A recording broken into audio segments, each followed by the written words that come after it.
Classroom YouTube চ্যানেলে তোমাদের সকলকেই স্বাগত। আশা করি তোমরা সকলেই খুব ভালো আছো। আজকে আমি নবম শ্রেণীর খেয়া কবিতাটি নিয়ে আলোচনা করব। লিখেছেন বিশ্বকবি রবীন্দ্রনাথ ঠাকুর।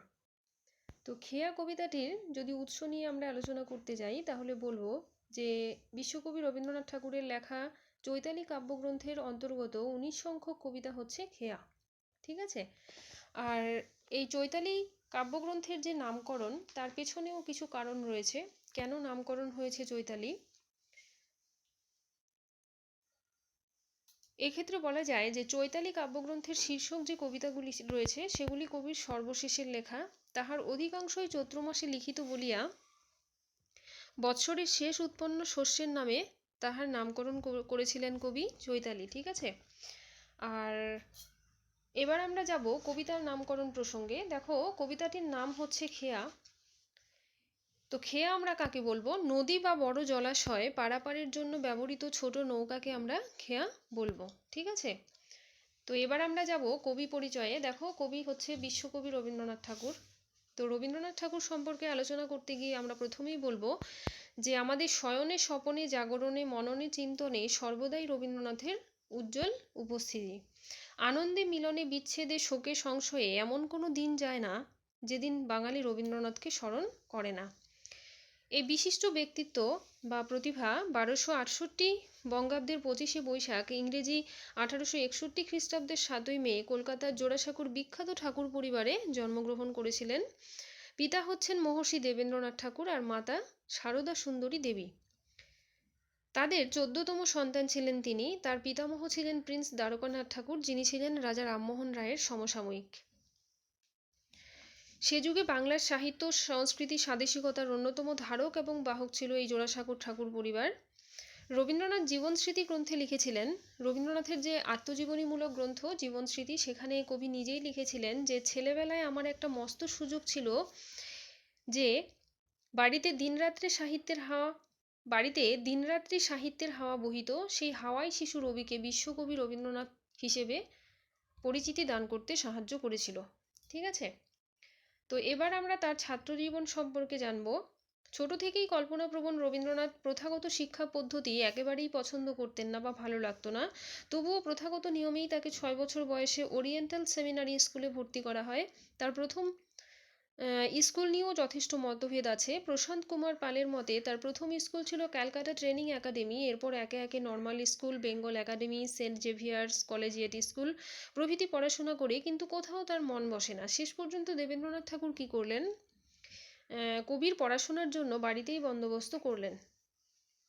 এরপর 1878 খ্রিস্টাব্দে 18 বছর বয়সে রবীন্দ্রনাথকে উচ্চশিক্ষার জন্য ইংল্যান্ডে পাঠানো হয়।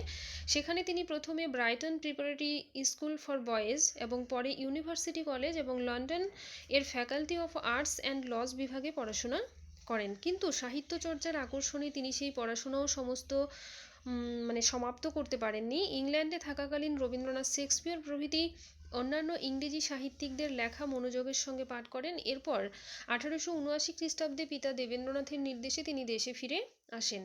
তথাকথিত প্রাতিষ্ঠানিক ডিগ্রি লাভ না করেও সাহিত্য জগতের খ্যাতির চরম শিখরে পৌঁছে গিয়েছিলেন আমাদের এই আলোচ্য কবি অর্থাৎ বিশ্বকবি রবীন্দ্রনাথ ঠাকুর।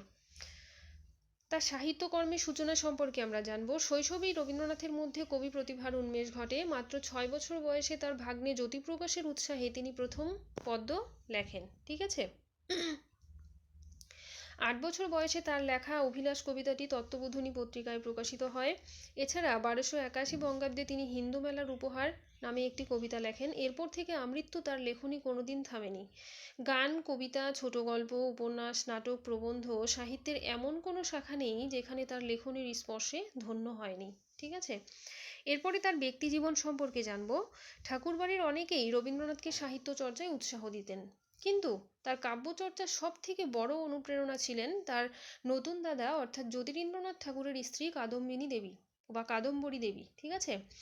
নতুন বৌঠান যাকে তিনি ডাকতেন, এই কাদম্বরী দেবীকেই তিনি নতুন বৌঠান বলে ডাকতেন। নতুন বৌঠান কাদম্বরীর অনুপ্রেরণায় তার সাহিত্য জীবনে বিপুল প্রভাব বিস্তার করেছিল। বিলেত থেকে ফিরে আসার কিছুকাল পরে 1883 খ্রিস্টাব্দে যশোহরের বেণীমাধব রায়চৌধুরীর 11 বছরের কন্যা ভবতারিণীর সঙ্গে কবির বিয়ে হয়। এবং ঠাকুরবাড়িতে ভবতারিণীর একটা নতুন নামকরণ হয়, সেটা হচ্ছে গিয়ে মৃণালিনী দেবী। ঠিক আছে, রবীন্দ্রনাথ ও মৃণালিনীর দেবীর 5 জন সন্তান ছিলেন। 1891 খ্রিস্টাব্দে পিতা দেবেন্দ্রনাথের নির্দেশে রবীন্দ্রনাথকে নদিয়া, পাবনা, রাজশাহী, উড়িষ্যার জমিদারি দেখাশোনার দায়িত্ব নিতে হয়, যা খুবই অপ্রিয় ছিল, মানে কবির কাছে একদমই প্রিয় ছিল না। কিন্তু এই কাজের সূত্রেই তিনি দীর্ঘদিন শিলাইদহ, সাজাদপুর, প্রতিসরে নদীবক্ষে পদ্মা নামক বিলাসবহুল বোটে বসবাস করতেন। এই যে এইখানে থাকতেন, এই সময়ই তিনি আমাদের আলোচ্য কাব্যগ্রন্থ চৈতালি কাব্যগ্রন্থটি লিখেছিলেন, যার 19 সংখ্যক কবিতা হচ্ছে আমাদের এই খেয়া কবিতাটি। ঠিক আছে, তো এবার আমরা তার কর্মজীবন সম্পর্কে জানবো। রবীন্দ্রনাথ শুধুমাত্র কাব্য রচনার পরিসরেই নিজেকে সীমাবদ্ধ রাখেননি। অসাধারণ কর্মবীর এই মানুষটি তৎকালীন সমাজ জীবনের সঙ্গেও ওতপ্রোতভাবে জড়িত ছিলেন। 1901 খ্রিস্টাব্দে তিনি প্রাচীন ভারতবর্ষের তপবনের আদর্শে বোলপুরের শান্তিনিকেতন প্রতিষ্ঠা করেন, যেখানে প্রকৃতির মুক্ত পরিবেশে ছাত্রছাত্রীদের শিক্ষাদানের ব্যবস্থা করা হয়। ছোট থেকেই 4 দেয়ালের মধ্যে বন্দি শিক্ষা ব্যবস্থার ঘোরতর বিরোধী ছিলেন রবীন্দ্রনাথ। তিনি তার স্বপ্নের শিক্ষা পদ্ধতির বাস্তব রূপায়ণ করে শান্তিনিকেতনে, যা আজ বিশ্বভারতী বিশ্ববিদ্যালয় নামে পৃথিবী খ্যাত। ঠিক আছে,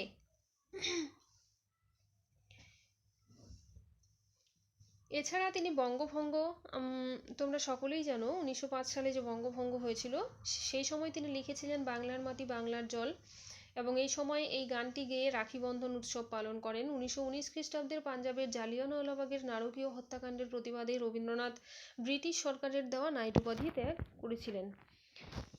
পৃথিবীর ইতিহাসে রবীন্দ্রনাথ ঠাকুরই একমাত্র ব্যক্তি যার লেখা 2টি গান ভারত ও বাংলাদেশ, 2 প্রতিবেশী রাষ্ট্রের জাতীয় সঙ্গীত হিসাবে গাওয়া হয়। তার রচিত ভারতবর্ষের জাতীয় সঙ্গীত জনগণ মন পৃথিবীর শ্রেষ্ঠ জাতীয় সঙ্গীতের মর্যাদা লাভ করেছে। ঠিক আছে, আর তার রচনা বলতে উল্লেখযোগ্য রচনা অনেকই রয়েছে। তো প্রথমেই আমরা তার কাব্যগ্রন্থ সম্পর্কে একটু দেখব, যে তার মৌলিক কাব্যগ্রন্থের সংখ্যা হচ্ছে 52। তো ভানুসিংহের পদাবলী, করি ও কোমল, মানসী, সোনার তরী, চিত্রা, চৈতালি, বলাকা, গীতালি, গীতিমাল্য, গীতাঞ্জলি প্রভৃতি লিখেছিলেন। আর নাটক বলতে রবীন্দ্রনাথের প্রথম কাব্যনাট্য হচ্ছে রুদ্রচণ্ড, আর প্রথম গীতিনাট্য হচ্ছে বাল্মীকি প্রতিভা। ঠিক আছে, পরবর্তীকালে শ্যামা, চিত্রাঙ্গদা, সাপমোচন ইত্যাদি, এছাড়া রাজা ও রানী, বিসর্জন, ডাকঘর, মুক্তধারা, রক্তকরবী রচনা করেছিলেন। আর উপন্যাস তিনি মোট 13টি উপন্যাস লিখেছিলেন। ঠিক আছে, যেমন হচ্ছে চোখের বালি, নৌকাডুবি, গোড়া, ঘরে বাইরে, যোগাযোগ, 4 অধ্যায়, চতুরঙ্গ ইত্যাদি। ছোট গল্পের মধ্যে রবীন্দ্রনাথ ঠাকুরের ছোট গল্প বলতে প্রথমেই আমাদের মনে আসে কাবুলিওয়ালা, দেনা পাওনা, অতিথি, মেঘ ও রৌদ্রু, তারপরে হচ্ছে পোস্টমাস্টার প্রভৃতি। আর প্রবন্ধের মধ্যে হচ্ছে জীবন স্মৃতি, যেটা তার বললাম আত্মজীবনীমূলক, এছাড়া ছিন্নপত্র, রাশিয়ার চিঠি, জাপান যাত্রী প্রভৃতি উল্লেখযোগ্য। তাহলে এই আমরা কবি পরিচয় জেনে নিলাম। আর তোমরা তো সকলেই জানো রবীন্দ্রনাথ ঠাকুর মানে সেই অনেকটা আলোচনা, যার অল্প আলোচনা করলেই তোমরা কিছুই বুঝতে পারবে না, ওই জন্য একটু ভালো করে আলোচনা করলাম। ঠিক আছে, তো এরপরে আমরা যাব কবিতায়। তো দেখো কবিতার প্রথমেই কি বলছে, যে খেয়া নৌকা পারাপার করে নদীর স্রোতে, কেহ যায় ঘরে কেহ আসে ঘর হতে, 2 তীরে 2 গ্রাম আছে জানা শোনা, সকাল হইতে সন্ধ্যা করে আনাগোনা। তো দেখো প্রথমেই আমি কি বললাম, যে চৈতালি কাব্যগ্রন্থের অন্তর্গত খেয়া কবিতাটিতে রবীন্দ্রনাথ ঠাকুর একদিকে দ্বন্দ্ব সংঘাতপূর্ণ নাগরিক জীবন, আর অন্যদিকে শান্ত স্নিগ্ধ মমতার সম্পর্ক মাখা গ্রামীণ জীবনের তুলনামূলক ছবি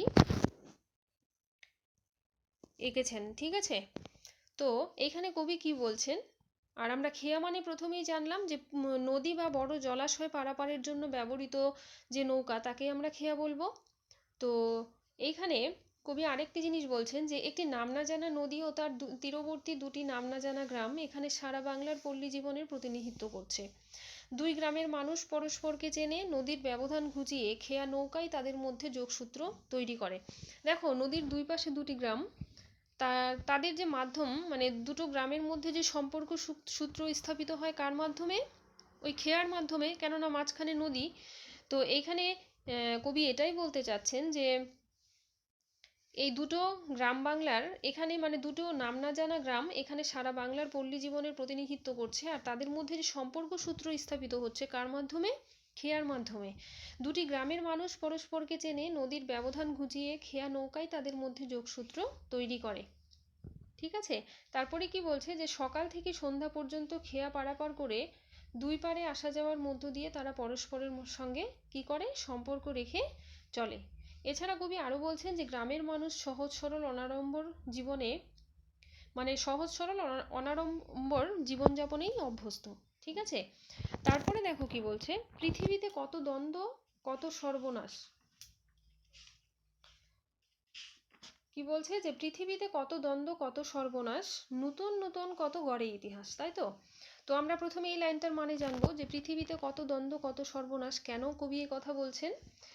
কবি বলছেন যে নাগরিক জীবন দ্বন্দ্ব সংঘাতপূর্ণ। ঠিক আছে, গ্রামের তুলনায় নগরের সুযোগ সুবিধা সুখ স্বাচ্ছন্দ্য অনেক বেশি, কিন্তু সেখানে মানুষের সঙ্গে মানুষের হৃদয়ের যে যোগ বা সম্পর্ক সেটা একেবারেই কম। মানুষের সুখের লালসা সেখানে অনেক বেশি বলেই তাদের নিজেদের মধ্যে হানাহানি এবং রক্তারক্তিও বেশি। ঠিক আছে, তারপরে কি বলছে যে নতুন নতুন কত গড়ে ইতিহাস। কিভাবে ইতিহাস গড়ে? পৃথিবীর ইতিহাসে দেখা যায় যে বিভিন্ন সময়ে নানা যুদ্ধ বিগ্রহের মধ্য দিয়ে এক একটি দেশে রাজশক্তির পালাবদল হয়েছে। সুখ স্বাচ্ছন্দ্য বা সুখ সম্পদ ক্ষমতার লোভে মানুষ খুব সহজেই একে অন্যকে আঘাত করেছে, অন্যের কাছ থেকে ক্ষমতা দখল করতে গিয়েই হয়েছে হানাহানির সূত্রপাত। এভাবেই এক সাম্রাজ্যের পতনে অন্য সাম্রাজ্যের উত্থান রচিত হয়েছে, আর মানব সভ্যতার নতুন নতুন ইতিহাস গড়ে উঠেছে। তারপরে দেখো কি বলছে, রক্ত প্রবাহের মাঝে ফেনাইয়া ওঠে সোনার মুকুট কত ফুটে আর টুটে। সোনার মুকুট বলতে তোমরা বুঝতেই পারছো কাদের থাকে, রাজাদের। তো এক্ষেত্রে তোমাদের আমি বলবো যে ভালো করে বোঝার চেষ্টা করো। কি বলছে যে প্রাচীন ও মধ্যযুগে রাজারা মাথায় কি করতেন, সোনার মুকুট পরতেন। তাই সোনার মুকুট হচ্ছে ক্ষমতার প্রতীক। ক্ষমতার মোহ মানুষের একটা সহজাত প্রবৃত্তি। আবহমান কাল ধরে পৃথিবীতে মানুষ ক্ষমতা দখলের লড়াই চালিয়ে এসেছে। আজ যে ক্ষমতার শীর্ষে, কাল হয়তো সে ক্ষমতাচ্যুত হবে। ঠিক আছে, কি বলছে, এই যে দেখো লাইনটার মানে, যে আজ কবি বলছেন যে আজ যে ক্ষমতার শীর্ষে, কাল হয়তো সে ক্ষমতা হারিয়ে ফেলবে। যে যখন জিতেছে তার মাথায় শোভা পেয়েছে সেই সোনার মুকুট, আর পরাজিত ব্যক্তির ক্ষমতার প্রতীক হয়েছে কি সেই সোনার মুকুট। মানে পরাজিত ব্যক্তি তো আর মাথায় সোনার মুকুট পরতে পারবে না, তো সেক্ষেত্রে বলছে যে পরাজিত ব্যক্তির ক্ষমতার প্রতীক সোনার মুকুট ভেঙে পড়েছে। এটাই বলছে ফুটে আর টুটে। ফুটে মানে পড়ে, আর টুটে মানে যখন সে হারিয়ে ফেলে, সেটাকেই বোঝানো হয়েছে। ঠিক আছে, তারপরে দেখো কি বলছে, সভ্যতার নবনব কত তৃষ্ণা ক্ষুধা, উঠে কত হলাহল উঠে কত সুধা। ঠিক আছে, তো তোমরা হলাহল মানে জানো, হলাহল মানে কি বিষ, আর সুধা মানে জানো অমৃত। তো এটার পেছনেও একটি ধারণা আছে বা পৌরাণিক কাহিনী আছে। পৌরাণিক কাহিনী অনুযায়ী সমুদ্র মন্থনে হলাহল এবং সুধা অর্থাৎ বিষ ও অমৃত দুটোই উঠেছিল। কবির মতে সভ্যতার অগ্রগতিতেও তেমন বিষ এবং অমৃত দুটোই উঠে এসেছে। কবি সভ্যতার ক্ষতিকারক রূপকে বিষ আর কল্যাণময় রূপকে সুধা হিসাবে চিহ্নিত করতে চেয়েছেন। তাহলে এই যে লাইনটা দেখো কি বলছে, উঠে কত হলাহল উঠে কত সুধা, হলাহল আর সুধা। তো কবি সভ্যতার দুটি, একটা হচ্ছে ক্ষতিকারক রূপ সেটাকে বলছেন হলাহল, আর আরেকটা হচ্ছে কল্যাণময় রূপ সেটাকে বলছেন সুধা। এই অর্থেই তিনি এই কথাটি এখানে ব্যবহার করেছেন। ঠিক আছে, তারপরে দেখো কি বলছে, শুধু হেথা দুই তীরে কেবা জানে নাম, দোহা পানে চেয়ে আছে দুইখানি গ্রাম। তাহলে দোহা কথার অর্থ জানতে হবে। দোহা মানে দুজন, তো দোহা পানে চেয়ে আছে দুইখানি গ্রাম মানে দুজন দুজনের দিকে চেয়ে আছে। এই খেয়া চিরদিন চলে নদীর স্রোতে, কেহ যায় ঘরে কেহ আসে ঘর হতে। এই খেয়া কি করে, চিরদিন মানে এর কোনো নির্দিষ্ট সময় নেই, চিরদিন এ চলছে। কেউ যাচ্ছে ঘরে আর কেউ ঘর থেকে বেরিয়ে আসছে। আর কার মাধ্যমে তারা তাদের পরস্পরের সঙ্গে যোগাযোগ সূত্র স্থাপন করছে, সেই খেয়ার মাধ্যমে। তো এই হচ্ছে কবিতা। আশা করছি তোমাদের ভালো লেগেছে। ঠিক আছে, তো ভিডিওটি তোমরা কেমন লাগলো তা কমেন্ট করে অবশ্যই জানাবে, এবং চ্যানেলটি অবশ্যই সাবস্ক্রাইব করবে, তাহলে আমি আরও উৎসাহ পাবো ভিডিও বানানোর জন্য। আর ভিডিওটি দেখার জন্য সকলকেই ধন্যবাদ।